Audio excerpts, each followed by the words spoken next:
Good afternoon, everyone out there in YouTube land. My name is Jared, and this is my channel, Mazda B3K. In this episode, we are going to take care of why the map lights don't work on my 2001 Ford F-250. Without further ado, let's get started. In a previous episode, we talked about replacing all the bulbs that were in your center cabin light. So you've got the main one that turns on when you open the doors. That's what you see right now. And then you also have these two, I think Ford calls them map lights or courtesy lights, depending on what model year. And initially, I have two of these center dome lights because I have a crew cab. None of them worked. And then I went to figuring, and now I've got this one fixed. But I did not fix the one in the back so that I could film it and you guys could learn something. But I figured out what the source of the issue was, and we're going to do a troubleshoot, and I'll show you all the steps I went through. And this should also be helpful if you're just in general trying to troubleshoot issues with your dome lights. So let's get into it. As always, excuse me, getting over a cold yet again. We need to take a small flathead and kind of get into this, wiggle it loose, kind of like that, and it's a little better from the back, I guess, but you can take your flathead. There we go. Just gotta get in there. Now we got that off. So I knew that this was lighting up, right? But what I didn't know was power getting up to the actual cluster for everything. I knew I had power in the middle, but did I have power for the two map lights? Because those three lights, the center dome light and the map lights, are on a different circuit. So a quick check that you can do is pop your glove box, and providing the bulb's not burned out, see if this bulb's lit. If it's lit, it means that you don't have a blown out fuse, because the map light, the hood light, and the glove box light, they all run on the same circuit. So if that lights up, you do not have a blown fuse. If it does not light up, check to see if you've got a good bulb there, or you can go ahead, drop your fuse panel, which is going to be under here, under the left side once you remove the panel there. And I will put a link in the video description to a fuse guide, so you can look up the fuse and check it there. I have another video that I'll put, that should appear on the left or the right or something like that, that explains how fuses work, how to check a fuse, all that good stuff. It's for a Ford Fusion, but still applicable here. So keep an eye out for that. I'll add that in the post-recording magical editing part. But in our case, we have power all the way potentially to here, but we need to verify that we have power here. And how we can do that is actually check these screws. Two of them are positives, or hots, and then one of them is a ground. So if you take a multimeter, and there's currently, you can take a multimeter and check this. Now the center dome light, it's currently on because I opened the doors only a few minutes ago, but that one is on a timer, and I think after 5 minutes it turns off. But the map lights are always hot, meaning door open, door closed, doesn't matter. They always have power. Key turn, key not inserted, doesn't matter. They have power. So what we need to do is get our multimeter and check to make sure we have 12 volts to both of our positives. So let me get the meter set up and I'll show you that. There we are. So if you look here, there are 3 screws, 2 in the front, there's 1 there in the back. The one here I've got the black probe on, that's our ground.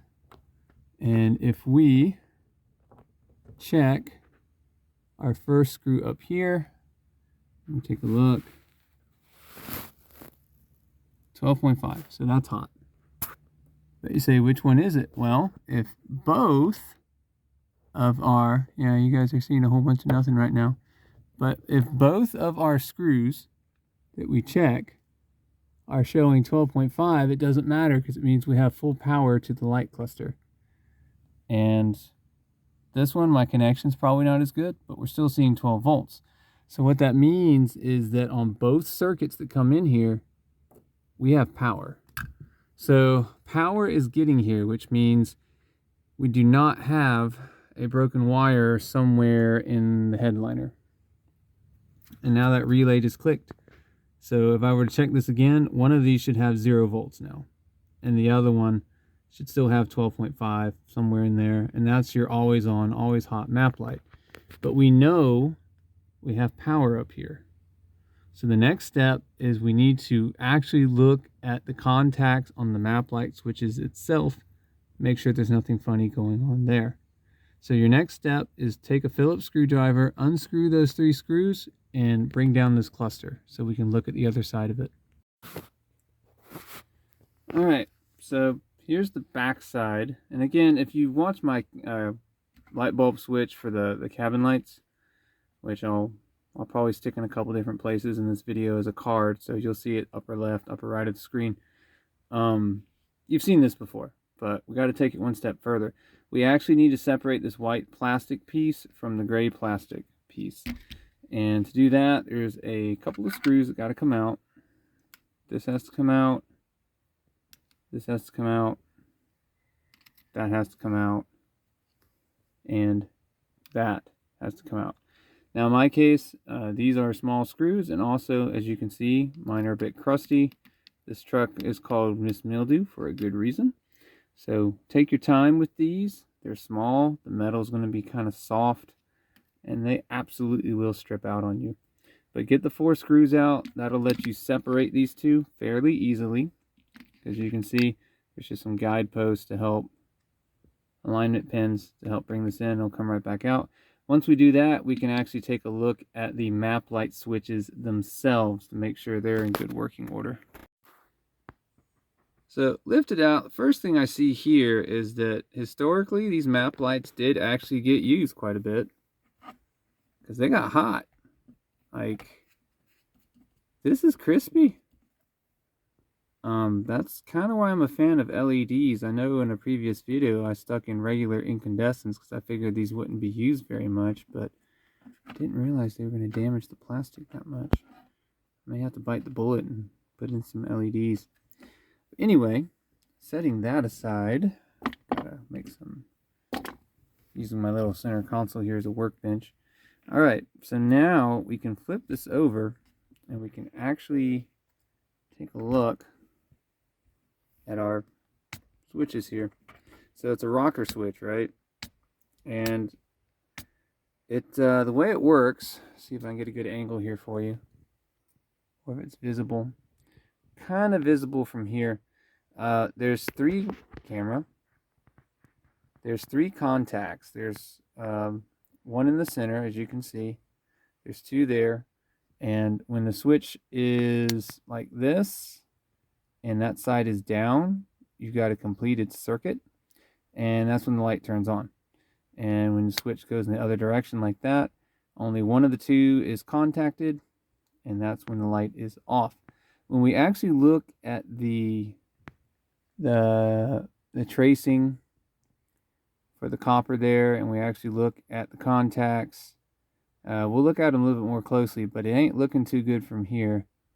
Looks pretty gross, which kind of lines up. This truck had a leak in a roof panel seal on the passenger side, and it was letting water in when it rained. This truck got pretty gross before I rescued it. If it had sat much longer, it would have been no good. It would have started rusting out. So it took a toll. But let's take the actual rocker switch off. As you can see, it has a little post, sits in the plastic. It takes 2 hands for me to do it, but just wiggle the post out. The plastic should be supple enough to let you do it. And once that's out of the way, we can actually look at the contact plate and see how gross it might be. Okay, so I wound up using, again, my small flathead to just kind of pry this back just a titch so I could get the peg out so we can look at contacts. And I don't know if my poor phone camera is actually going to be able to do this right, or if it's just going to look terrible. I apologize. But these contacts are gross. They're very corroded. And when I look at the actual plate it's supposed to do the contacting, it ain't looking too great either, as you can see. So I'm pretty sure what's going on here is we have corroded contacts in the actual rocker switch. The power is there, but it can't flow through when this thing makes contact because it's just super gross. Okay, so at this point you've got a couple of choices. I'm going to choose the cheesy way out because, as it always seems, I'm on a time crunch when I make these videos. I'm just going to take a regular old file and I'm going to file the metal till I got clean metal that will make contact. The problem with doing that is this is not copper through and through. This is probably aluminum or steel, probably steel. So you do that, eventually it's going to rust and you'll be back where you started eventually. The more correct way to do this would be probably sit it in some vinegar, get the junk off, neutralize the vinegar with some sort of a base, and then reinsert and Bob's your uncle. But I'm going to do this mechanically, so let me go get my files. And when I made the repair on my front dome light, I filed where the 2 contacts are going to be. So that's going to be on where my thumb is right there, and then there in the center. That looks like in the center we're actually pretty good. There's a wear mark there, and that looks like pretty clean metal, but that's what we need to do. So let me go get the files and we'll do it. This is not the prettiest job. This tip here is super shiny because that's the one I cleaned. Then as you can see, I was got to get the right size file to kind of get in there. But there's this side you got to clean, but don't forget you need to file the tops of these 3 contacts here, because you actually do have, sorry, it's just 2, that's got like a black mark on it, but these 2 contacts here, if you're only going to work on one side of this seesaw plate, you got to make sure that this is the side that's going to wind up hitting the other contact. So make sure you keep that in mind when you put your switch back in.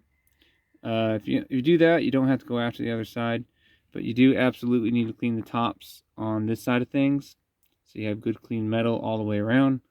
And once you do that, go ahead and reassemble, rock it back and forth, make sure the switch still feels good, and then you can move on and repeat the process to the other side. Hey folks, today is a new day. So I did run into an issue I've not run into before. See if we can zoom in. So you see that little pin? Under that pin is supposed to be a spring, and that's what allows you to rock the contact plate back and forth. And on this one, the spring it's toast.